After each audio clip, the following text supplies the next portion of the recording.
નમસ્કાર મિત્રો, હવે આ કુદરતી હોનારતની અંદર ખેડૂતોને બહુ નુકસાન. ખેડૂત ભાઈને વિનંતી છે કે તમારા જે નુકસાન છે એના ફોટા પાડી રાખજો, અને ગામની અંદર કોઈ પણને નુકસાન હોય એના તમે પણ ફોટા પાડી રાખજો, એટલે એ પ્રૂફ કહેવાય. અને બીજું કે અત્યારે જે ખેડૂત ભાઈઓની જમીન ફાર્મે દેવામાં આવી છે,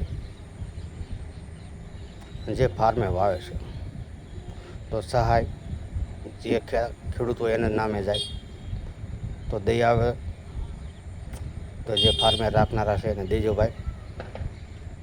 આવી મારી નમ્ર વિનંતી છે તમને. અને ગમે એટલે જેમ બને તેમ વહેલા થકી ગામની અંદર સર્વે થવું જોઈએ, તો બધા ગામ હોય કે ખેડૂત હોય કે ગામની મિલકત હોય કે ખેડૂતની મિલકત જમીન હોય, એના બધા પ્રૂફ રાખજો, ફોટા પાડી રાખજો. બાકી સર્વે આવશે અને કોઈ બાકી રહી જવું ન જોઈએ. આવી મારી વિનંતી છે સરપંચશ્રીને. તો જય હિન્દ, જય માં વરુડી, જય ભીમ, જય ઠાકર.